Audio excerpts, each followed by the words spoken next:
Also herzlich willkommen zu unserem eigentlich allerersten Video. Und ja, hier wollen wir uns ein bisschen vorstellen.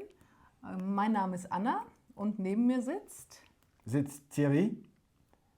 Und ich glaube, Thierry möchte euch ein bisschen was erzählen. Na gut, dann mache ich das mal. Globelix heißen wir. Was heißt das? Was bedeutet das? Wer steckt dahinter? Wir sind zu fünft. Die ersten zwei sitzen hier.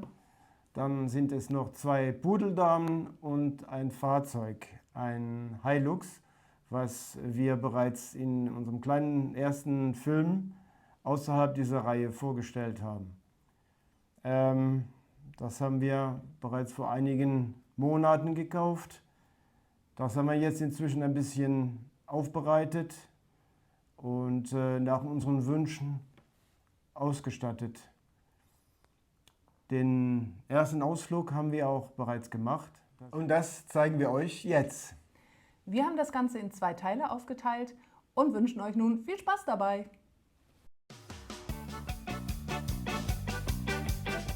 Und los geht's. Da wollen wir hin. Das ist die Idee. Also fahren wir los.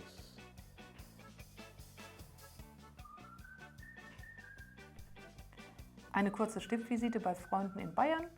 Da haben wir dann abends noch sehr lecker Abendbrot gegessen. Und dann hatten wir einen ungeplanten Besuch in der Nähe von München bei About Water, weil uns der Lifesaver kaputt gegangen war. Aber ein Glück, dass wir noch in der Nähe waren und nicht schon in Albanien. Daher Glück im Unglück. Und dann haben wir noch eine Freundin besucht, weil es einfach gerade noch gepasst hat. Das war auch super schön. Wir haben das halt so genommen, wie es kam. Und ja, hat dann alles gepasst.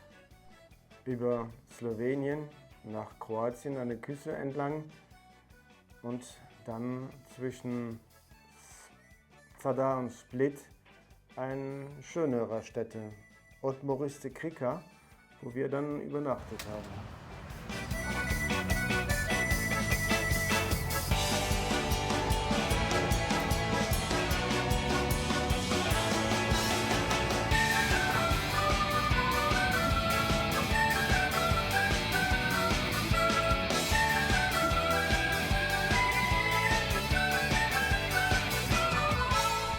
An Dubrovnik vorbei und das scheint hoch im Kurs zu sein.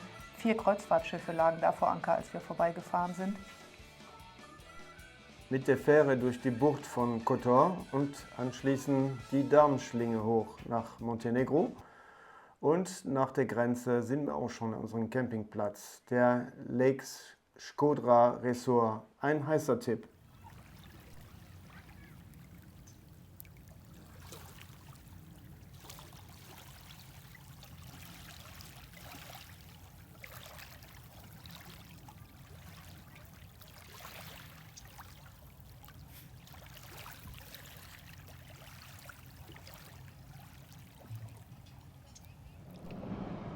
Die Planung hatten wir mit der Straßenkarte von Freitag und Bernd gemacht, Albanien 1 zu 150.000. Wir hatten lange gesucht, aber mit der Karte sind wir dann wirklich sehr gut zurechtgekommen. Und Thierry hatte dann 2 Offroad-Bücher gefunden. Zum einen von Bissenku, Albanien, und von Martin und Dana, MD-Mod, für die weitere Planung, Feinplanung. Ja, die Schweine, die sind nicht tot, nein, die liegen einfach nur so da rum.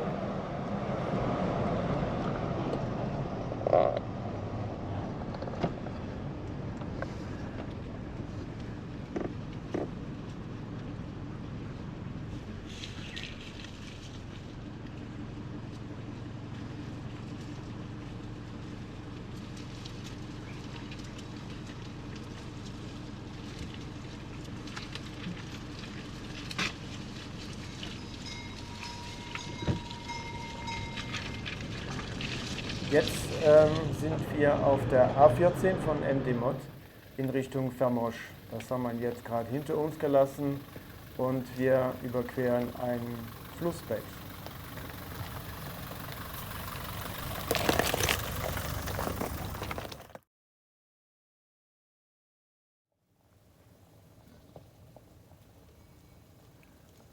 Wer ist schneller, du oder das Schwein? Ich glaube, das Schwein gewinnt. Ah nee, es gibt auf.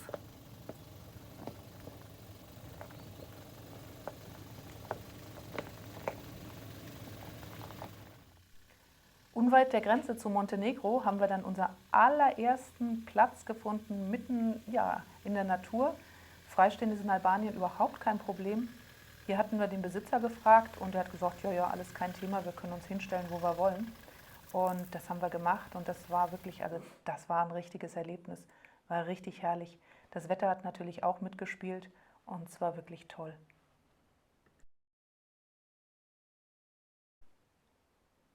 Tja, das werden wir auch leider ein paar Mal unterwegs sehen. Nach einer Stärkung geht es jetzt auf dem Verbindungsweg wieder zurück durchs Gebirge Richtung Teet.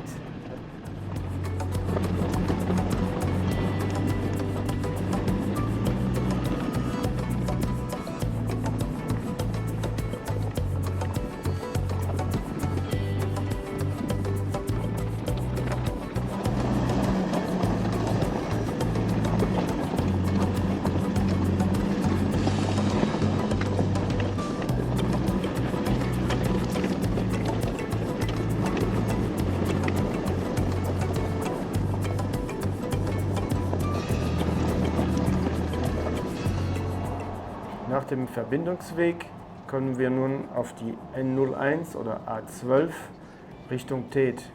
Wie man sieht, ist es jetzt asphaltiert. Das war letztes Jahr noch Schotter.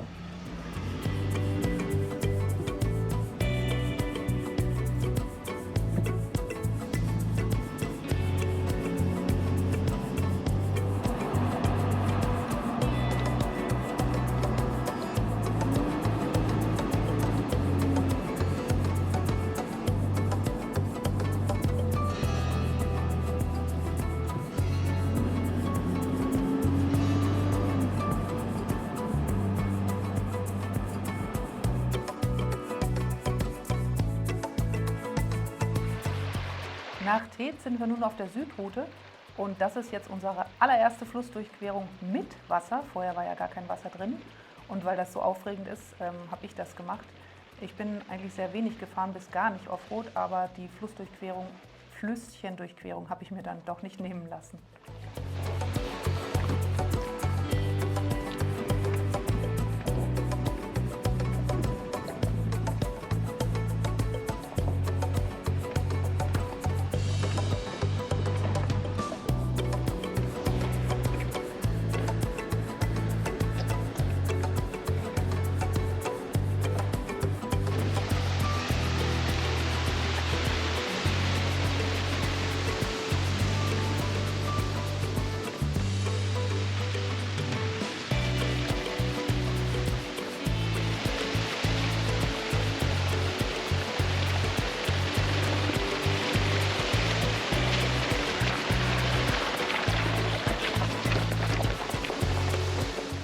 Und dann kam Jürgen mit seinem African Twin.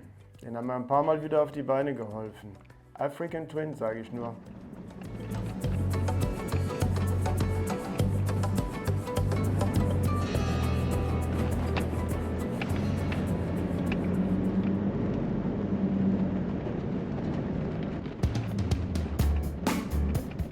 Mit einer netten Zufallsbekanntschaft haben wir dann uns entlang der Südroute einen wunderschönen Stellplatz gesucht und dort übernachtet. Am nächsten Tag weiter Richtung Süden und da wurde es dann richtig spannend. Und wann siehst du das? Das ist ja das, weil die weiße Abbruchkante. Das ist hier gut runtergekommen.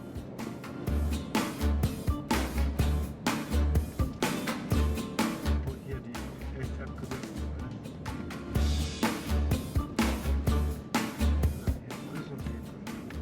Wow! Ja, spannend war das allemal, denn vor wenigen Tagen war das noch gesperrt. Wir hatten das vernommen, bevor wir losgefahren sind und es war gar nicht sicher, ob wir überhaupt durchkommen. Aber wie man sieht, haben die Jungs da wirklich tolle Arbeit geleistet und trotz Staub und Dreck konnte man letztendlich doch durchkommen.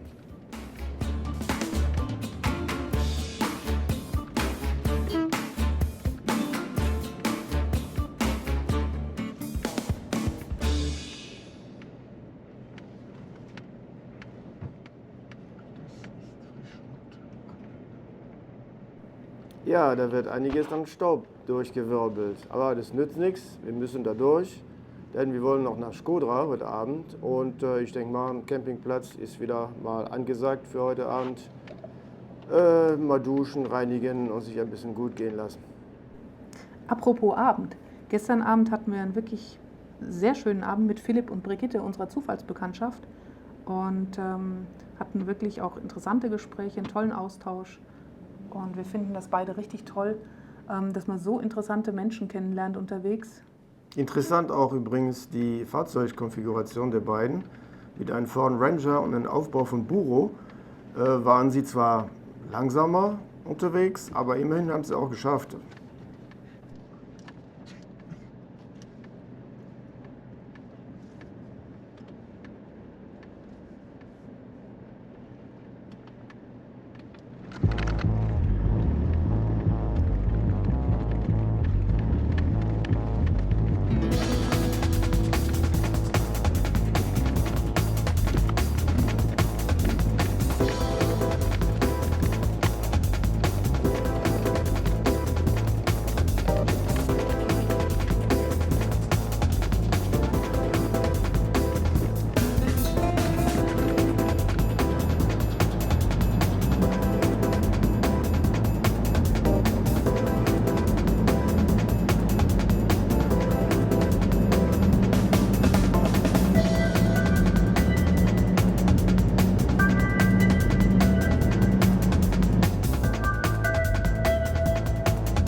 Aus einer Nacht haben wir dann 2 gemacht auf dem Campingplatz.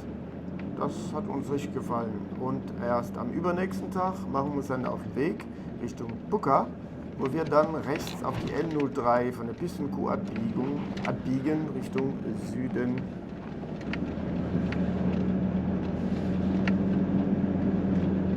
Thierry, ich gehe gucken. Das ist ziemlich tief hier. Soll ich aussteigen?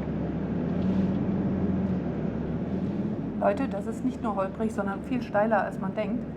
Auf der GoPro kommt das wirklich immer nicht so raus. Die das immer filmen, die wissen das auch.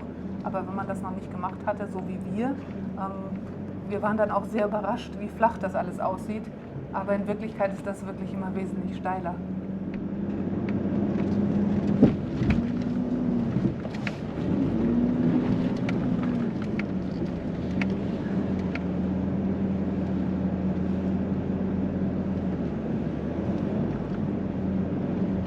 Da weiß man es zu schätzen, wenn man ein gutes Fahrwerk hat. Ja, danke Sven für diese Empfehlung und für deinen Einbau natürlich. Das kann man jetzt richtig gut gebrauchen. Thierry, guck mal da. Wer mit uns fährt.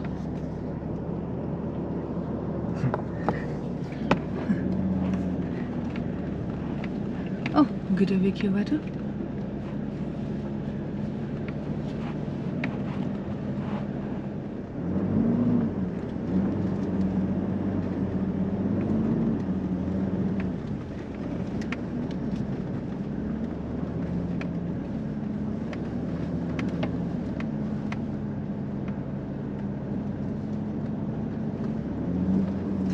Links vorbei, Thierry. Ja.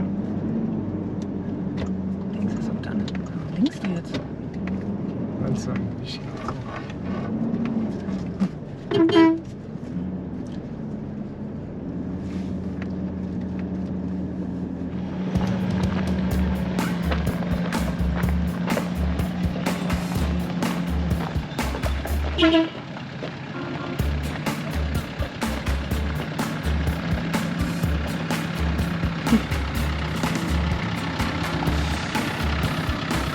Hallo.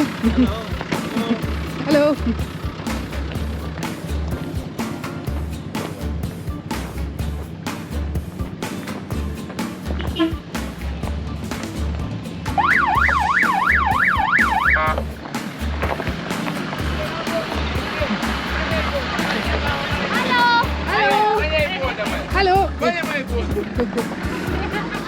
Wir sind so stolz, dass wir mit unserem Offroad-Fahrzeug hier überall hochgekommen sind. Und dann begegnet uns so ein alter Sprinter und die fahren da ganz locker lang. Also ja, was soll ich sagen, peinlich, peinlich. Und die hatten einen Spaß, der Wahnsinn.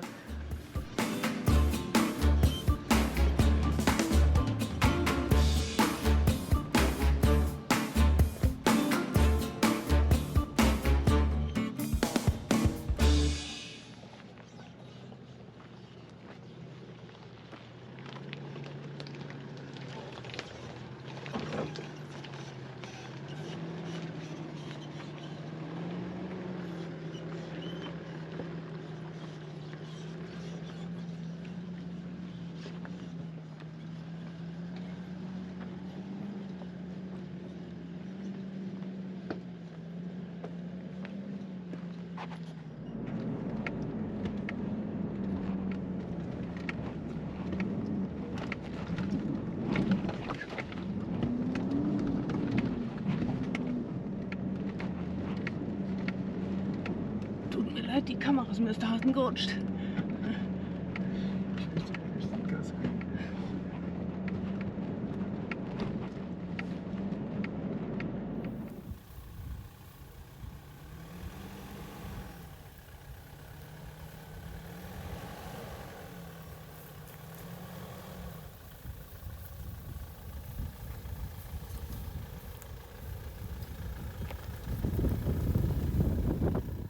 Wow, hier ist es richtig schön.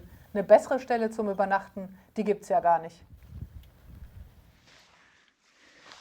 Guten Morgen. Thierry ist jetzt ungeduldig, er hat Hunger.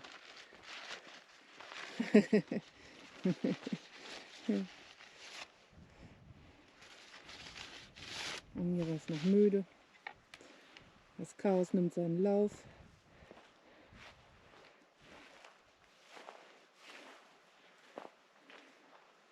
Sehr vornehm, unsere Toilette.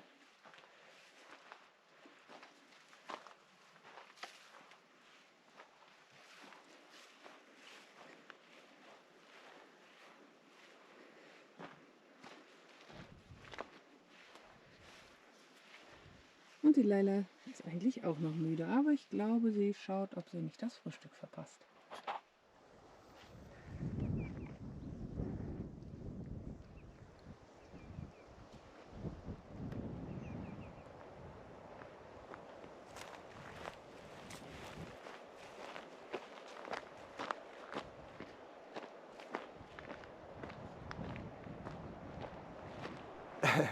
Und wie der Rheinländer sagt, das Mut, das Mut.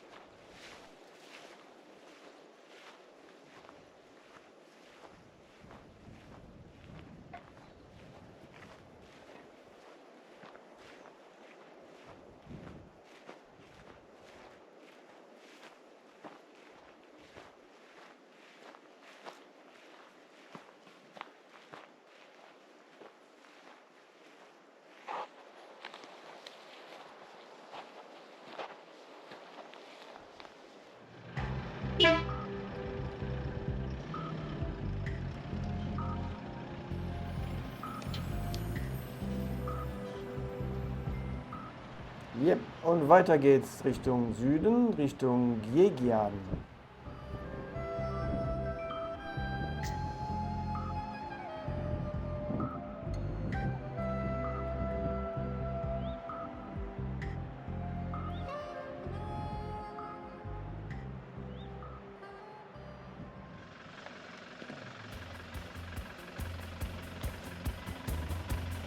Einschlagen, hier in Richtung Abhang.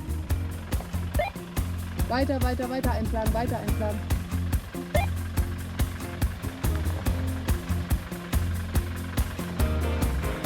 Ist okay, kommt gut. Langsam, langsam. Weiter zu, hier, in die Richtung. Okay, bist durch.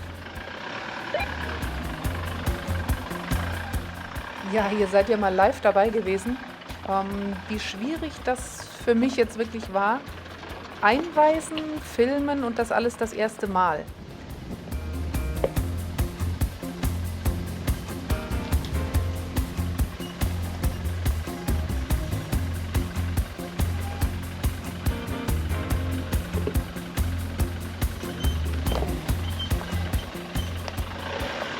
Du kannst weiter hangabwärts, Eier jetzt geradeaus.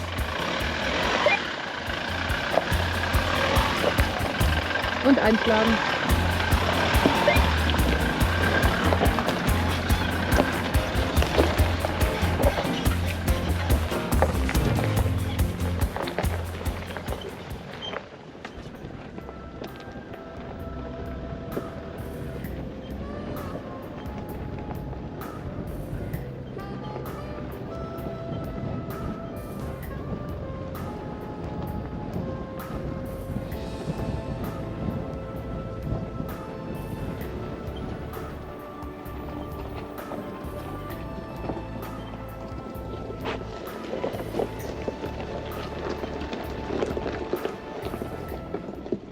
Ihr beide habt wirklich einen Pokal verdient für die besten Offroad-Pudel.